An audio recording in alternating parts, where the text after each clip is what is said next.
There was one day I woke up and like, I want to go home. I'm done with this. I don't want to be here. The newness of Germany and being there had worn off.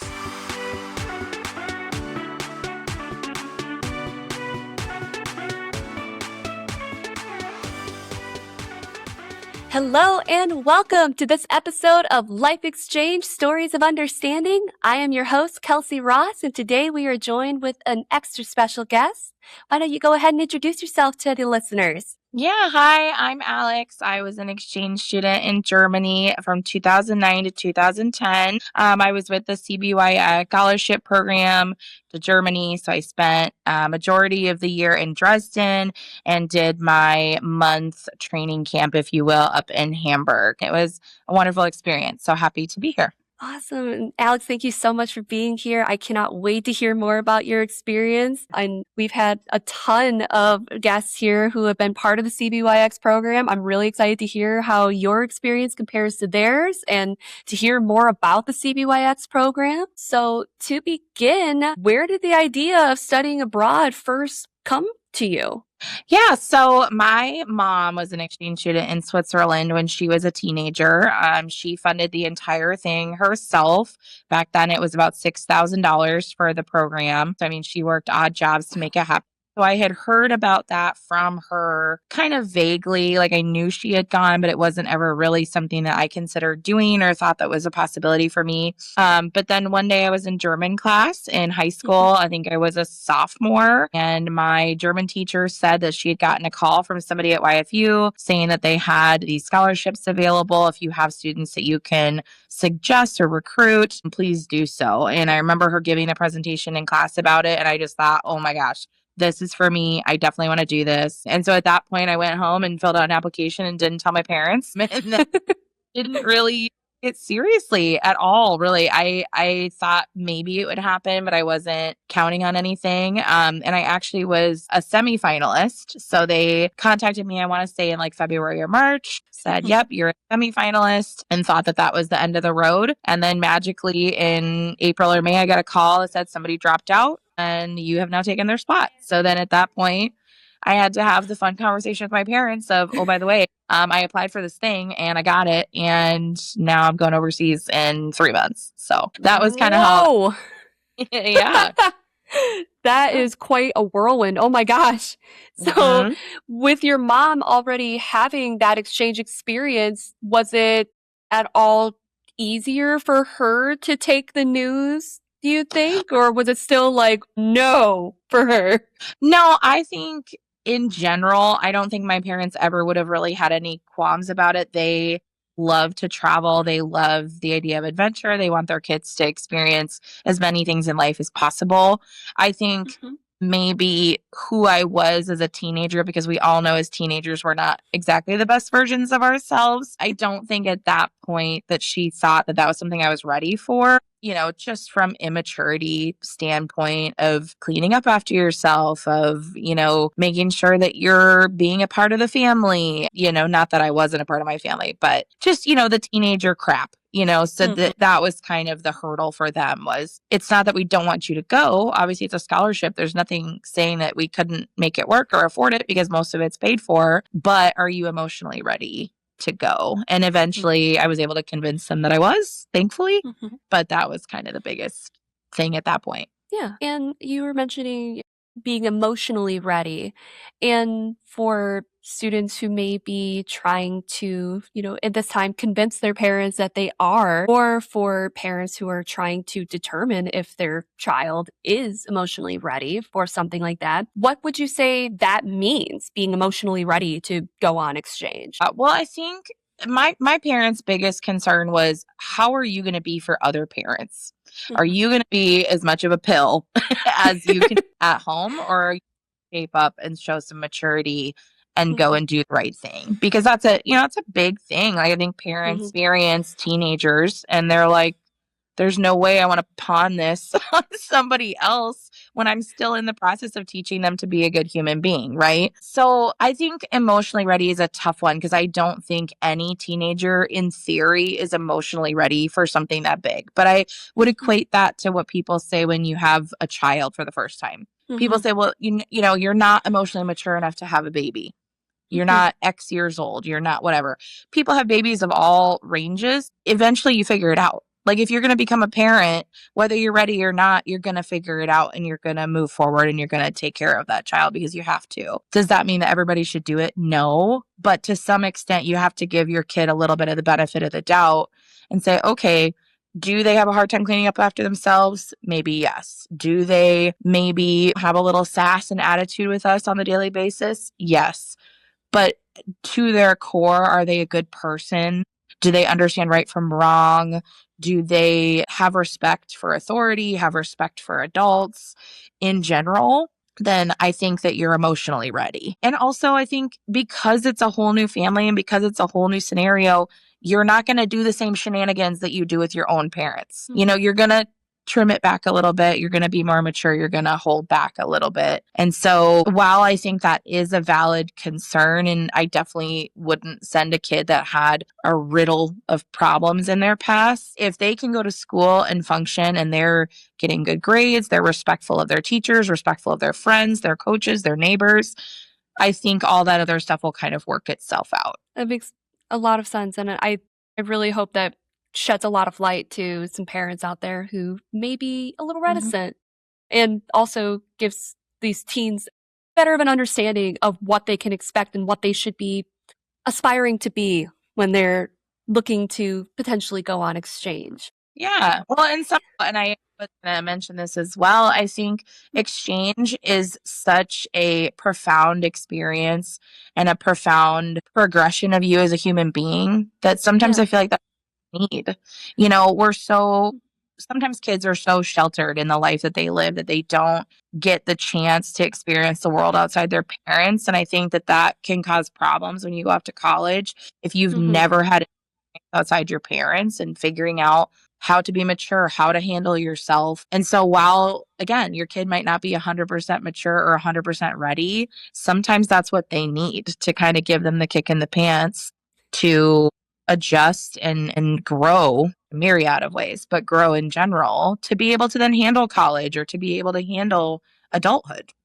Oh, yeah. I hear time and time again, it's one of the number one things I hear about when these students come back from exchange is growth and emotional growth, mental growth, even spiritual growth after coming back from exchange. And we will definitely touch on that and how much you've grown after your exchange experience once we get towards the end of your exchange. So, and you had mentioned you were a semifinalist. So, and then you got the call that you were able to actually take the place of somebody who unfortunately wasn't able to go. Talk us through what that moment was like at first, thinking that it wasn't going to happen. And then all of a sudden, 3 months later, you're hopping on a plane and going to Germany. I mean, it was so exciting. And I don't think I fully wrapped my brain around it until I was actually getting on a plane. I'm a very procrastinated person. So, I mean, I was packing my bag for Germany at 3 a.m. the morning that I had a 6 a.m. flight. So, I didn't like fully comprehend what was happening and whatnot, but I knew I was just excited because back then, you know, Skype, FaceTime, all that stuff was really in its infancy. So for me, it was mostly just email. So like I got to email with my prospective host family. I believe it was my host sister at the time, but that was really the only contact that I had. I didn't really have any pictures or anything to give me a sense of what I was walking into. So yeah, I mean, I was thrilled. I was excited. I think once I got my parents on my side and on board, then it was just about prep and making sure you're packing the right things and, you know, having a goodbye party, saying goodbye to your friends and making plans with your school and all the things that come with planning for that. Oh, yeah. And with your mom having the prior exchange experience, was she able to give you any good advice before going abroad? I mean, I was a traditional teenager, so I didn't want to listen to any advice from my parents. Fair. So I don't know if it was necessarily like knocking on her door for advice.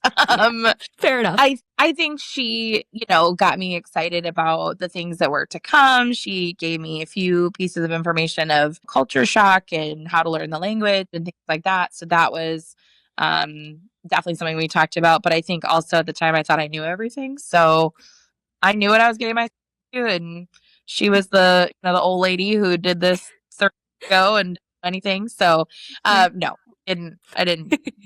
I was more excited to talk to like the other, because almost immediately after I accepted to go, they had um, a like pre-departure orientation in Mhm. Minnesota. Hmm. So I don't know if it was all CBYX kids. I think it was a lot of different programs within YFU, but it was Mhm. kind of like a general one of, hey, here's what's coming, here's some paperwork, let's get the Mhm. ball rolling. I was excited to meet those kids and Yeah. see who I'd be spending the year with. Oh my gosh, that would be so exciting.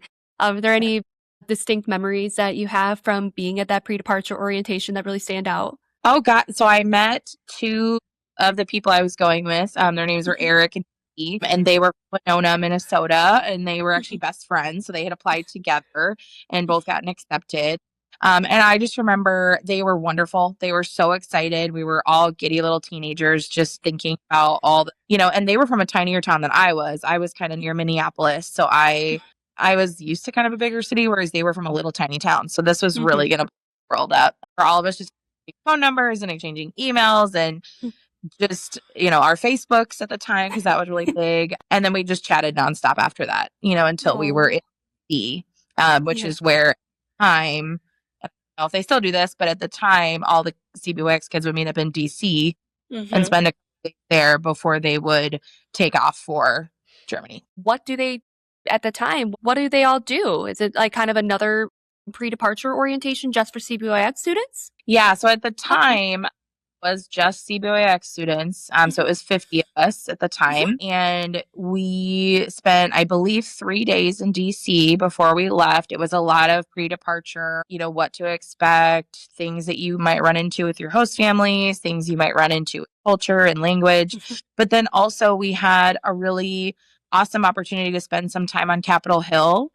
We got to visit our state representatives and thank them for supporting this because it is a government run or government funded program, I should say. We got to thank them and remind them of how important it was and that we continue this in the future. And then we got to listen to a couple different presentations at the State Department from, I believe, foreign embassies, people that were there from Germany or from other countries to give presentations. Mhm. And then it was a lot of getting to know each other. It was like one big sleepover. We all bonded really quickly Mhm. and became really close. And then Yeah.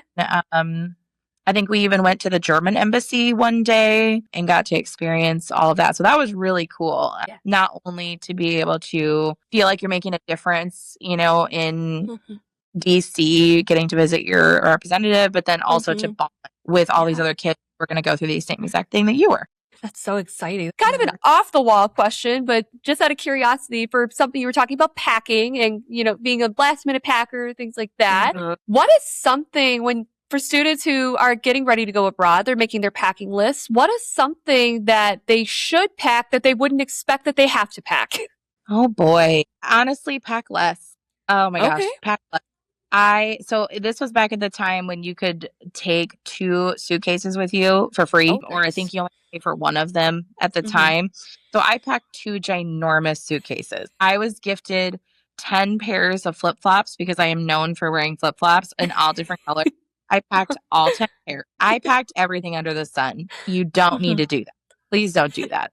Number one, will accumulate while you're there. So Mhm. there's no reason to bring your entire wardrobe. Like, I think one thing that I could have brought more of was maybe some more pictures of family and friends because I Mhm. think I mean, we can talk about this later, but we have a Yeah. tendency, I think, especially nowadays, to really cling to our devices because we can Mm. face text and Snapchat our families. And I just think that's so detrimental to people on exchange that if Hmm. you can bring more pictures and kind of use that as your way to feel less homesick, I think is a lot better option than being able to text people constantly. So that's probably something I would have brought more of. But other than that, like strip it down to the basics because also when you are traveling in Germany and you land on a plane and then you have to get on a train before those train doors close, the last thing that you want is to be dragging multiple suitcases and backpacks and and be panicking because you're in a foreign country, you're trying to get from point A to point B, and now you have all this luggage. Just Yeah. not enjoyable. It's not fun. Don't do it. Like, Nope. stripped it. everything you have on your packing list, like cut half of it and you will still have enough. Yeah. That Yeah. is sound advice. Sound advice. And I never thought about pictures, especially with devices. You think you can just scroll through, look at your pictures, but physical Mhm. pictures, that's such a great idea. That is one I'm especially, I'll be going to their pre-departure orientations here in just a few months. That is definitely a great piece of advice I'm going to be passing on to the students. So I thank Yeah. you for that, because that is something I never would have thought about to pass on to them. So speaking of hopping off the plane, hauling that luggage around in Germany, you get to Germany. So tell me about that experience. First landing there and then getting all set up. I believe your language camp is what's the first step for you all at CBYX. Yes. Yeah. So we landed in Germany, Mm-hmm. I believe in Frankfurt is where we Mm-hmm. landed. Take a connecting flight over to Hamburg. And then my host family lived in a city kind of about an hour outside. So we went straight from the plane to a train. Did that. My host family, my month-long host family during language camp was lovely. My host sister was, I think, a year older than me. And then I also had a host brother who was older, but he didn't live in the home anymore. So we saw him a little bit, but not a whole Mm-hmm. lot. But they were fantastic. They had a very traditional German home, very tiny, small little fridge with nothing in it, because they a block from a grocery store. So Oh, they'd wow. pretty grocery store every day and get what they needed for dinner. They didn't really keep a lot in the house. And I can't remember what my host parents did, but I want to say it was some sort of craft. Like they were people that made things. And so they were never really gone for Mm-hmm. work. They were just kind of always there. Mm-hmm. And then the really exciting part was that every single day I got to take the train by myself to the next city over for language camp. So Mm-hmm. that was a really cool experience that I feel like people don't, do much here anymore. Most people are taking cars or their parents are dropping them off or they're taking the Mm-hmm. bus. But I got to walk all the way to the bus station by myself. I had my little iPod. It was an iPod mini at the time. Had that, was jamming to my music every day at school. I'd go stop at the grocery store and get some little bag of chips and Apfelsaft, my favorite thing in the entire world, which if you don't know what Ooh. that is, they just apple juice that's sparkling. And it is Ooh. plastic and it's everywhere in Germany. So you Okay. can get it. And that was my favorite to do was just have that freedom, go back and forth. You felt so safe because everything in Germany is so safe. Like you can go anywhere as a kid and feel confident and safe and your parents don't really worry about you a whole lot. So that, a little bit of independence and freedom was really special. Obviously, you're learning more of the German language, which Mhm. with you being in German classes, you had some experience. But what other things are you doing while you're there? Well, I think our group was about 12 or 13 kids, 3 or 4 of them, maybe half of them were CBYX. And then the other ones were actually from different programs that had kind of Okay. piggybacked on our program. One girl was from India and the other guy, I believe, was from Canada. And so they joined our group and we had maybe a couple more. But yeah, so it's a traditional school day. So you'd go at, 8 in the morning, learn for a few hours, take a little lunch break, come back. Normally we'd finish around 2 or 3 o'clock with what we were learning for the day. But a lot of it is really just getting comfortable with Germany in general. So it was a lot of Mhm. like figuring out how to take the bus by yourself, figuring out how to take the train by yourself, ordering ice cream, going out for coffee. So it's a lot of spending time with that immediate host family that you have, but Mhm. also spent a lot of time as a group doing Gotcha. things. It was such a bonding experience. It also was a break. If you're trying to speak German all day and then being able to speak English with people was really nice because you felt Yeah. like you could be more yourself at the time with our very little skills. So yeah, we spent a lot of time together, just shenanigans all over the city, getting ice cream, going shopping, all that stuff. Sounds fun. What would you say your favorite part about the language camp was, other than obviously getting a break from the constant speaking of German, having a little bit of English speaking in there? Just the relationships that you build. I mean, our two Mhm. teachers were fantastic. They were kind of like cool aunts like they would kind of let us get in a little bit of shenanigans, but they also kind of kept us on track, and made sure Mhm. that we were learning efficiently. But I mean, we would like turn on German movies, and we'd have little campouts and bring a ton of food. We'd go try new restaurants together. One time we got to go to like a little club that was in the area for younger kids. And Uh-huh. so that was our first time in that kind of atmosphere and experience. So, we had some great times of just waiting in line in freezing cold weather, trying to get in. Once you are in, you're still the youngest one in the group. So you have to, kind of, we were with our teachers too. So it wasn't like we Mhm. were unsupervised, but Yeah. we had a lot of fun. It was a lot of dancing, a lot of being silly, and then went home and crashed our beds and started it all the next day. So just like you build the friendship you build. I think those language camps and the other exchange students are such a valuable resource during that time because they're going through the exact same things you are. Mhm. So everything you're able to bond over, and they're a sense of security, they Mhm. kind of the homesickness because you kind of have a piece of home with you, if that Yeah. makes sense. But yeah, that was definitely my favorite part. Sounds so cool. Yeah, So the host family that you were staying with during your language camp is not the host family that you were going to be living with during your exchange experience, correct? correct. So were you able to talk with your actual host family during this part of your stay over in Germany and I build don't like bond with them? remember a lot of communication. Part of Okay. it was I didn't have a computer or a phone. Mm, So I was not necessarily using those things often. I think I used my host sister's laptop occasionally to like email. gotcha. So I mean, I had a few short conversations, but it wasn't anything frequent enough that I would really remember much. I gotcha. So how long after language camp were you able to finally meet your long-term host family? Yeah, it was about a month, I believe, Oh, wow. in mid-July. I want to say Okay. it was like July 19th or something. And Mhm. then by the middle of August, we were heading off to our host families because German school is more year round. So theoretically, they would have started probably more like beginning of August. So Mm. they don't want you missing too much school. So because when I went in, they were already in session at least a week or two. Gotcha. So yeah, it was about a month, and then we made it in, had a day or two to settle in, and then it was straight to school. Wow, that's a whirlwind too. What was it like when you finally got to meet them? It was so exciting. Yeah. At that point, I don't even think I had seen a picture of them, so I didn't really know what to look for. I just Yeah. saw a sign with my name on it and my picture, and I knew that must be them. Hopefully, Well, because this is the only people I see. Um, Yeah, no, it was so exciting. So I had a host sister, Laura. She was 16, so she was just probably about the same age as me actually.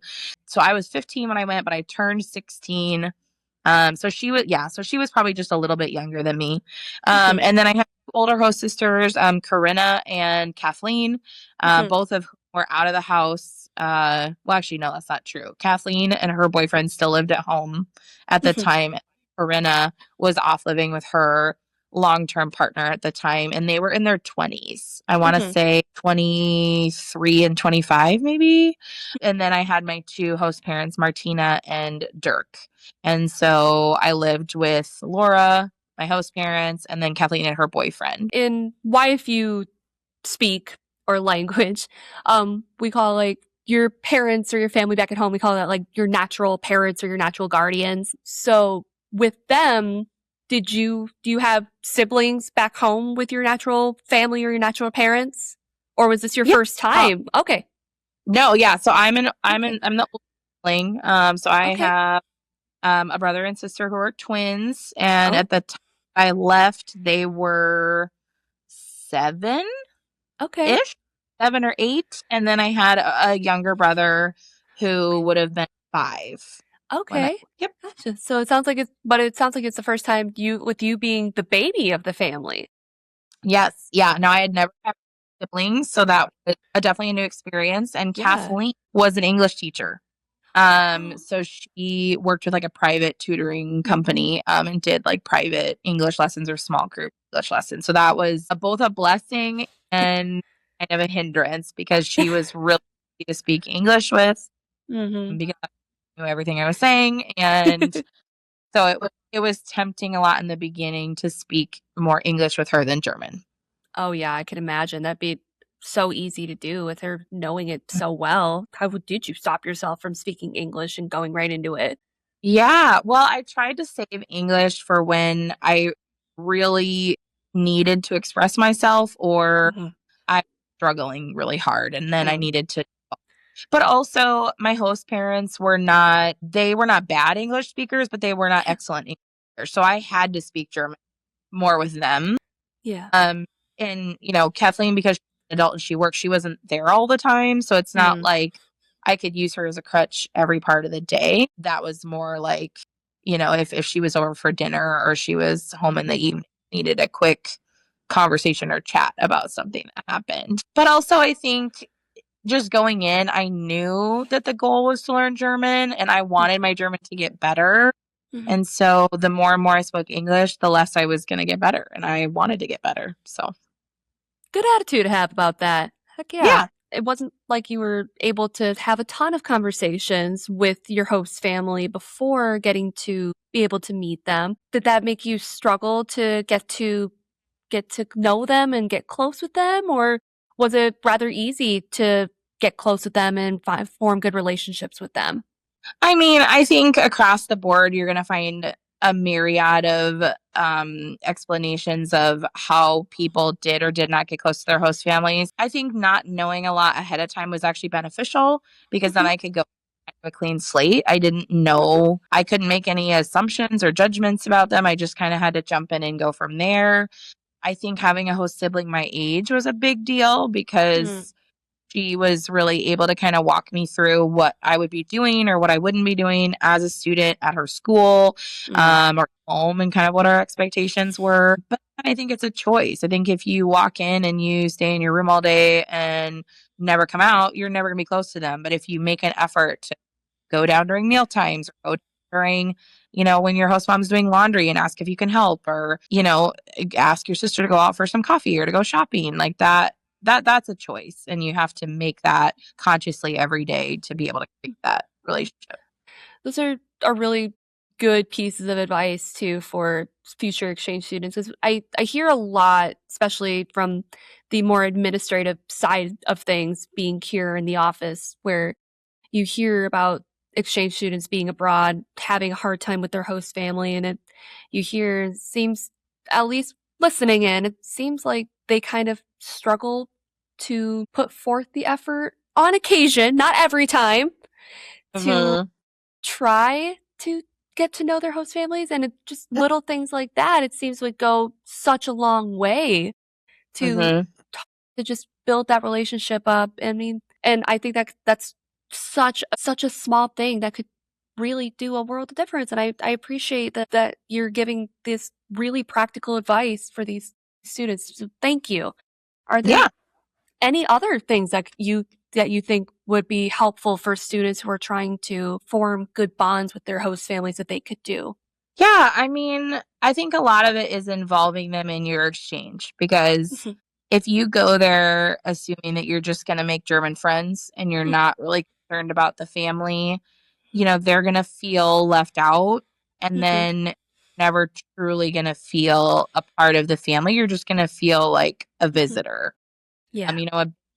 So I volunteered a lot of YFU things. I ran a lot of orientations and did a lot of that. But a lot of the things that we would tell them is get your butt in there and start some chores. Like what you feel part of the family than to have a chore in the house that makes you belong there. Even Yeah. if it's something simple as I'll dry the dishes after Yeah. dinner or I'll take the dog out or I'll water the Mhm. plants for you or something. If your host family isn't already giving those things to you, you can ask. And Yeah. that will go a long way in forming trust and Mhm. forming care if they feel like you are actively wanting to participate and contribute to their house. That was always a big thing. But also everything that they do it with them. Yeah. If they're going to watch TV in the evening, go watch TV with them. If they're going to go to the grocery store, go to the Mhm. grocery store with them. My host mom in the beginning, she actually made me, not that I didn't want to go, but she was like, "No, you're coming with me to the grocery store and you're telling me what you like and what you don't like." That Mhm. way, if there's something that you absolutely hate, I don't want to make that for dinner very often, or I don't Mm. want to, neglect things that you enjoy or foods that bring you comfort or whatever. So Mhm. she made a point to do that. But also I think it's such a great learning experience. Like in what other situation are you going to the grocery store in another country?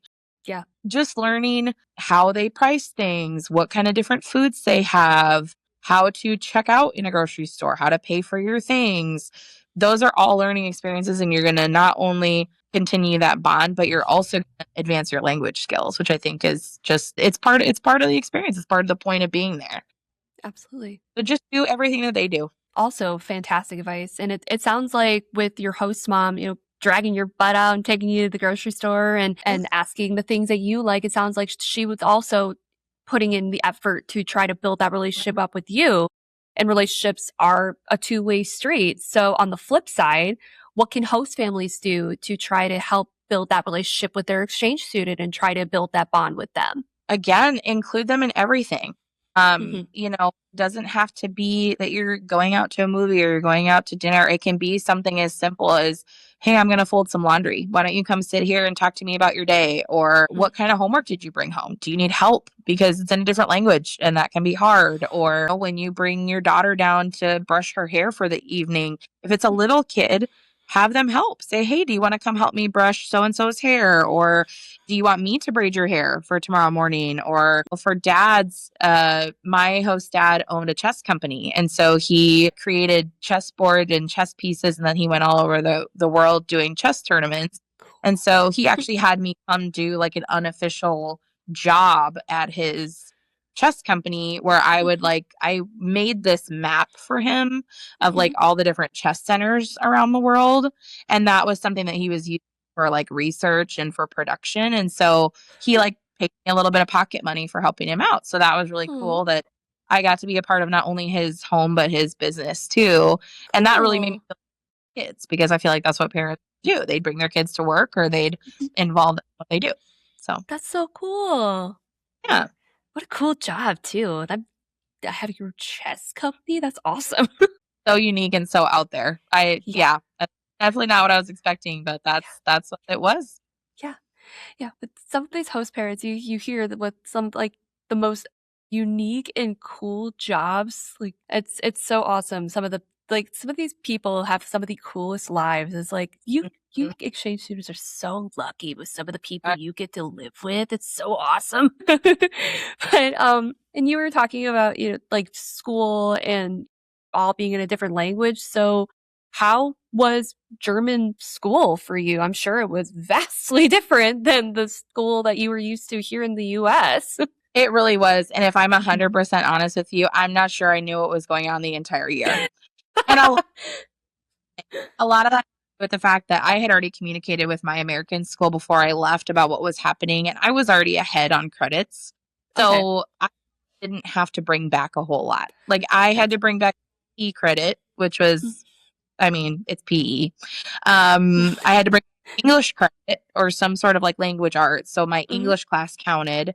And then I think I brought back, I don't know if it was a math credit or an art credit or something. That's all I had to bring back. okay, So my teachers in my German school did not expect anything from me. It was very like, we're glad you're here. We're glad you're yeah, absorbing. Let us know if you want to do something or you want to be mhm, involved. But yeah, I honestly was not really expected to do a lot. And I do think that Americans going overseas find that common uh, because we come in with nothing. No, there are students that come here have 7 to 8 years of language experience. So they are able to keep up in American mm, school. Whereas, like, when you go in with 1 year of knowledge, it's incredibly hard to go into an 11th grade class and think that you're going to compete. So when I would work with exchange students from America, I would always tell them anything that you can do with your school to make it easy for you while you're overseas is the way to go. If you can take a summer school class, if you can get ahead on your credits, if you mhm, can bring back a credit that's alternative, like a PE credit or an art credit or something that's mhm, not so difficult, it takes a lot of that pressure off of you. So mm, I really didn't have to turn in a ton of homework. if I failed a test, it wasn't a big deal because I wasn't trying to bring home a ton of that. And Mhm. so for me, school was really nice. Like my school kind of let me pick my own schedule. And so on Mondays, I only had English class. So I would go for like 2 hours in the morning, and then the whole rest of the day was for me. So a lot of times I'd go and I'd get a Döner, which is a Turkish food that's really popular in Germany. Very, very Mm. good. Mhm. But I'd go get those for lunch, and then I'd go Mhm. explore the city, and I'd Wow. kind of get time to myself. And so Yeah. a lot of flexibility in my schedule. And then my school also had kind of this like basement area for older kids where they had a coffee machine, and then it was kind of like a library. And so you could out there and talk to other kids that also didn't have classes. So my school experience was very laid back to Yeah. most exchange students, but I think I preferred it that way because then I could listen and I could absorb, but I didn't have all that pressure on my shoulders of making sure that I had great grades or Mm. that I was selling or a star exchange student, if you will. Honestly, it sounds like the dream. That's Yeah. awesome. And a lot of freedom to be able to really discover yourself in a lot of ways. Did you find that you were able to really tap into who you were during those times since you had all that availability and you weren't having to focus so much of your time on academics? I think at the time, because I was a teenager, I wasn't understanding that I Mm. was learning more about myself. But like by the time that I made it back and by the time that you absorb and download all of that, Mhm. yes, I was. But at the time it was just like, sweet, I don't have school. I sit here, my coffee and drink and read a book, or I Yeah. can go shopping. At that time, you don't take it all in the mature way that you will later. But yeah, I got a lot of time to just sit with my thoughts. I got a lot of time to explore that I wouldn't have Yeah. gotten otherwise. Mhm. When you explore or do anything on your own, there's just so much more that you take in. You're not relying on other people's opinions. You're not listening to anybody's judgment. You're just being yourself. Mm. And that is more profound the older I got than more so than at the time.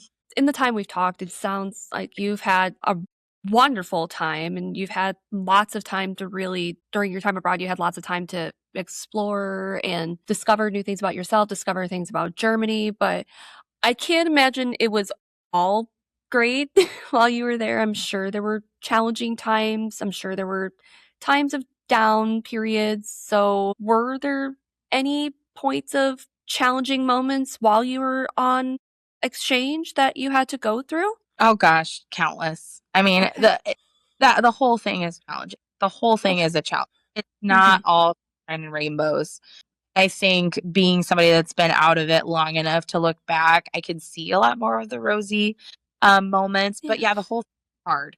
Most significantly in November ish, the weather started to get really dreary. It was really cold outside. Yeah. I missed the fall play at my American school. I had missed Mm. homecoming. I had missed football games. I had Mm. missed all of that. And I Mhm. was seeing a lot of that online because I did stay up on Facebook and talk to people from Mhm. home. And it all hit me like a truck. Like there Mm. was one day I woke up and I was just in this very depressed, like, I want to go home. I'm done with this. I don't want to be here. Yeah. There's nothing really to look forward to in November ish, because the newness of Germany and being there had worn off. And Mhm. so now I was just like living everyday life. And that's what people don't realize is when you go on exchange, there are going to be moments that are really exciting and wonderful, but the majority of it is day to day. The Yeah. majority of it is boring. It is plain Jane. You're going to school, you're coming home, you're doing homework, you're going to bed. And so, anyways, that hit me like a truck. And I remember Skyping my mom and just kind of sobbing and being like, I don't know if I want to do this anymore. I miss my friends. I miss all the things at school. And probably the most profound thing that she did for me while I was overseas is she ended up sending me a letter a few weeks later. And she listed out 2 pages of reasons why I had gone on exchange. And it was like, you did this so you can grow. You did this so you can learn a language. You did this so that you can put it on your college resume, all this stuff. And that was such a big thing for me that I put it on my wall. And just anytime I felt sad, I would always look at it. It was just a reminder of, this is why I'm here. This is why you're doing what you're doing. And it's important. And to give up on a once in a lifetime opportunity is not something that you want to do or have on your regrets of your life. And so that is a big thing that I tell exchange students when I meet with them, is like, write yourself that list. You might not have your mom doing it for you, but make yourself a list. Why are you doing this? Why is it important? And give yourself that push, because you will have moments where you need to look at that list, or you need to remind yourself, this is not an opportunity that many kids get, and to throw it away over 1 year is silly, especially if you're 4 months in. You've only got 5-6 months left. Yeah. And we're talking about 5 to 6 months over your entire lifetime. You can survive this and you can make it through it. You just have to push yourself a little bit and give yourself those reminders. Shout out to mom. My goodness. Yeah. Coming in with the absolute Hail Mary of, yeah. So smart. I mean, probably tapping in from that experience that she had, knowing what you were going through in those times too. But that's also great advice too, listing out the reasons why you're doing this, so you can remind yourself, and having it physically somewhere to keep it on and keep it right at your mind's eye to remind yourself. That's great advice to keep in the forefront. I hope you exchange students are writing this down so you know these are pearls of wisdom. Have you ever thought about bringing the world into your home? With YFU USA, hey, that's us. You can. By hosting an exchange student, you'll experience a new culture right in your own home. It's an incredible opportunity to make lifelong connections and help a young student discover the American way of life. Visit yfuusa.org to learn more about how you can become a host family today.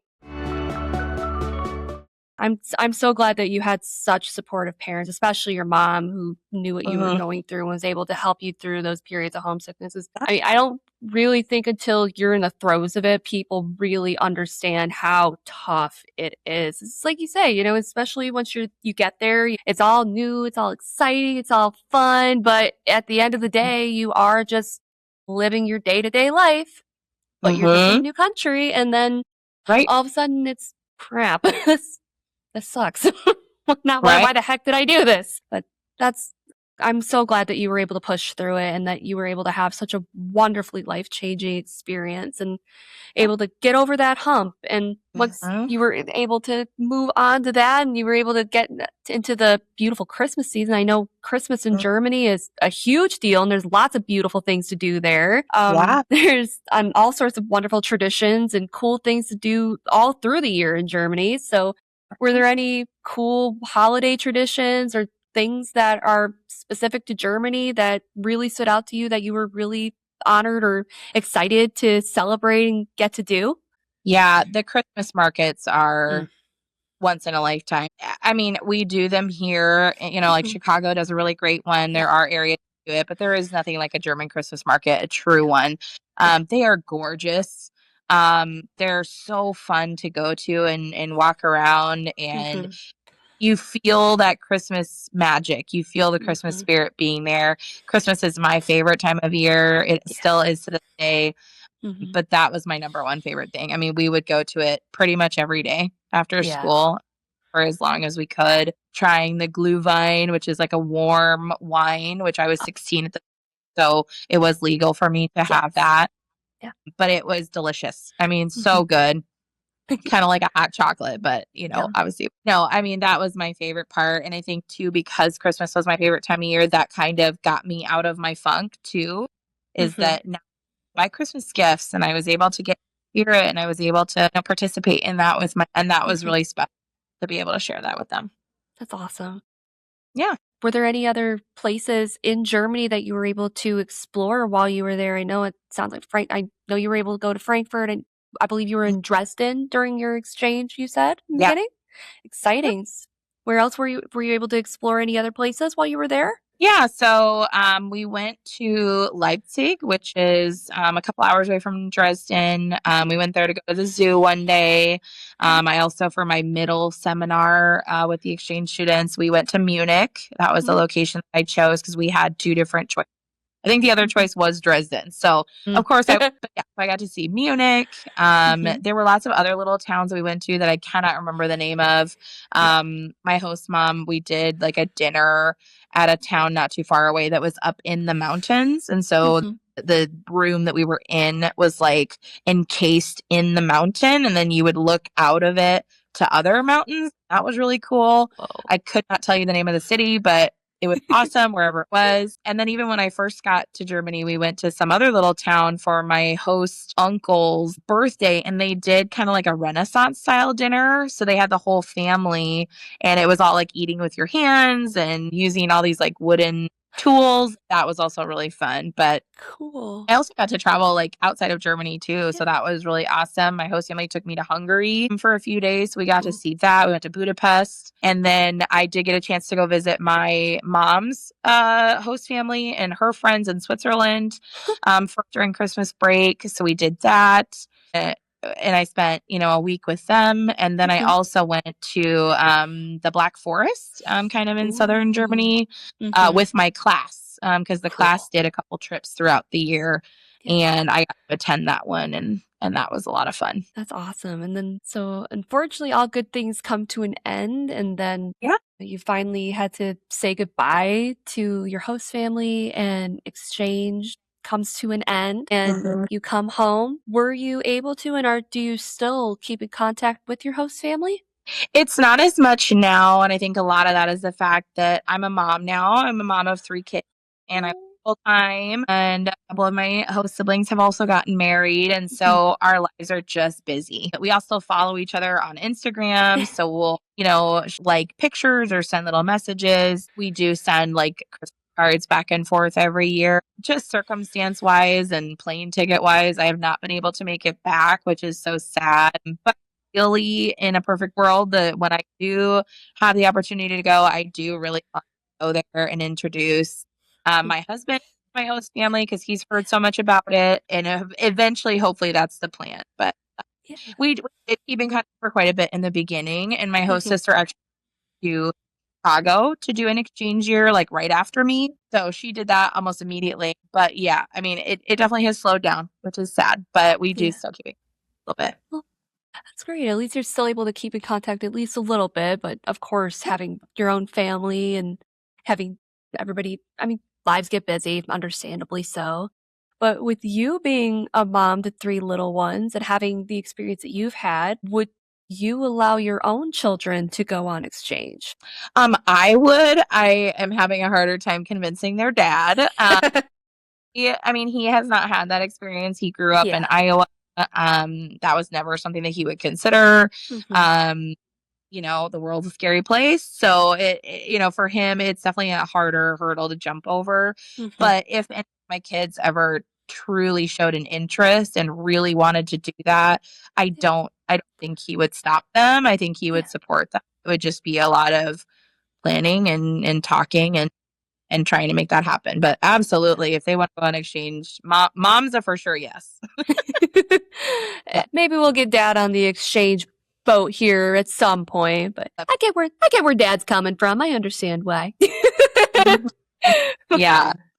At least it'll be like you with your mom having the same understanding mom and knowing what that's like. They'll have a very understanding and very knowledgeable parent to guide them through the whole thing. How would you say your exchange experience has impacted your personal growth over your lifetime? It's one of the best things I've ever done. Other than having my children and getting married, it is up there in the top 3 experiences of my life. I talk about it constantly. I suggest people to do it all the time. I spent a lot of time involved in YFU. I did a lot of orientations. I was a mentor for exchange students in the area. So we've had German students, Italian students, all that stuff that we've, kept in contact with them and their host families and make sure that things are going smoothly. So I did that for a long time. once I started having kids, it got harder, but I still try to be as involved as possible. Just in general, it's made me a much more open-minded, just considerate human being. I think when you see how another culture, another family lives, it just opens your eyes to things that wouldn't be on your radar otherwise if you were just staying at home or not experiencing that. And it also just gives me an appreciation for the world, that there's so much to see and so many different ways of living and so many different families. And, even though we're all in different places, all have different beliefs and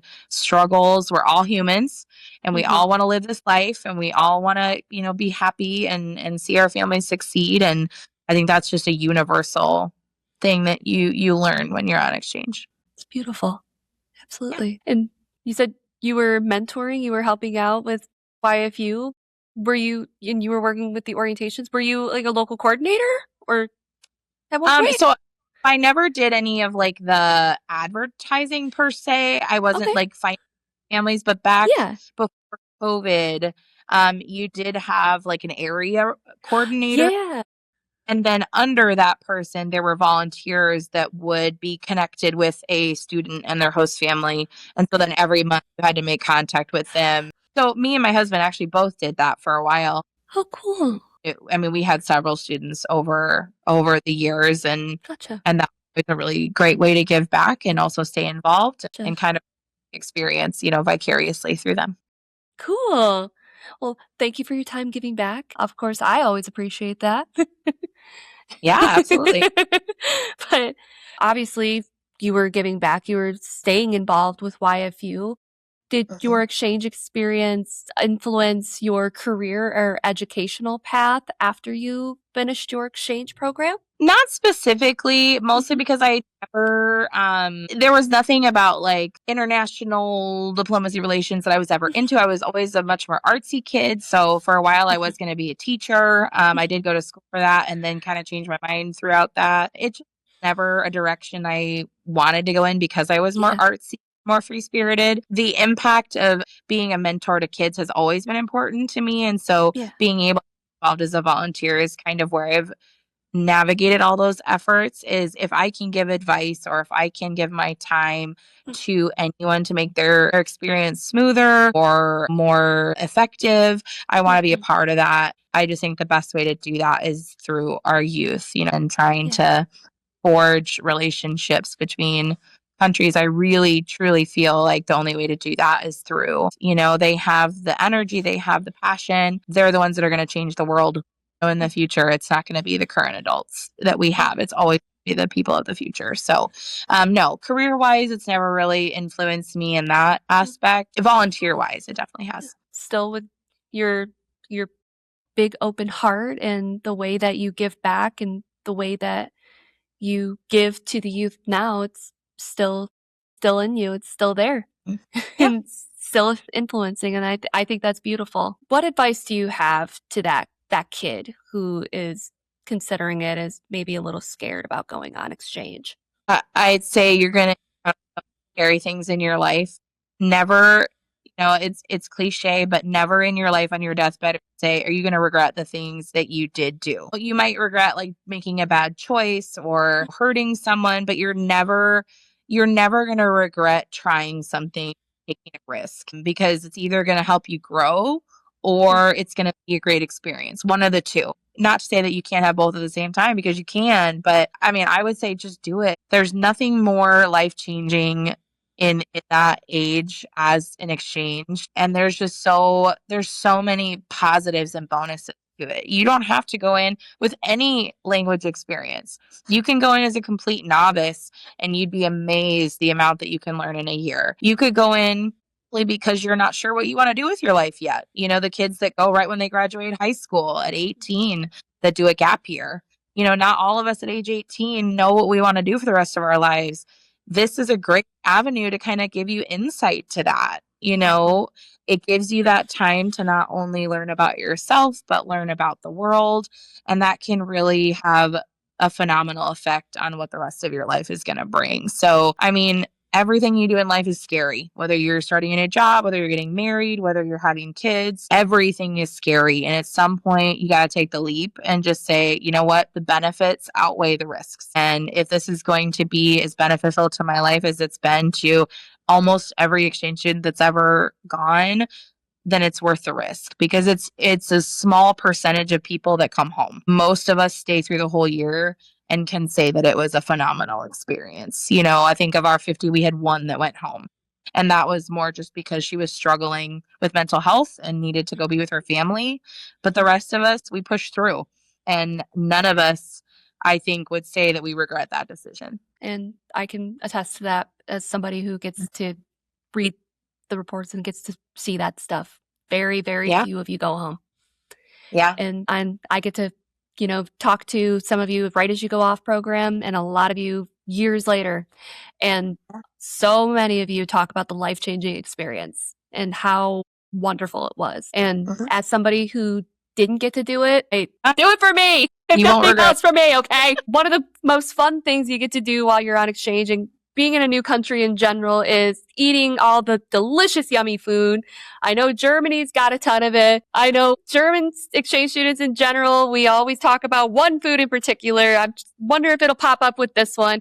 But while you were in Germany, what were some of your favorite foods that you got to try? I know you mentioned glühwein, wine, but was there one in particular that you really stuck out to you as your favorite? Döner is my favorite. Döner. I don't know ever, but that is 100% my favorite. It is not only German necessarily. It is a Turkish food, but it's everywhere in Germany. You cannot go without experiencing it.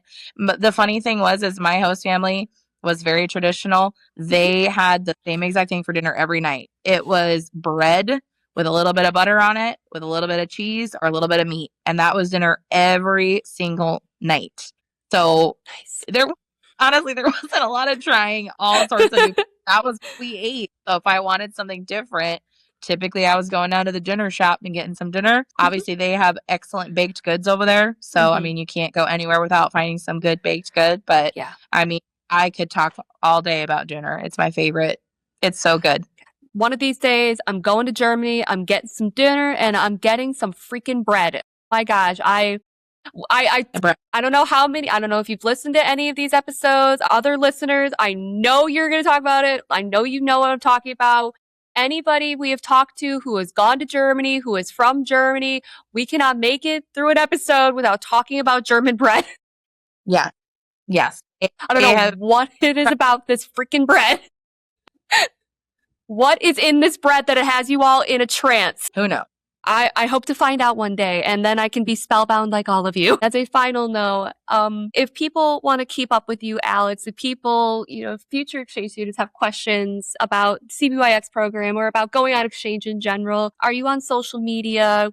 Where can we find you? Or do you have anything that you want to plug? Yeah, I am on social media. I'm on Instagram. You're more than welcome to friend me, message me. Like I said, I love being a mentor. So if you've got questions, if you just want to know more, feel free to reach out anytime.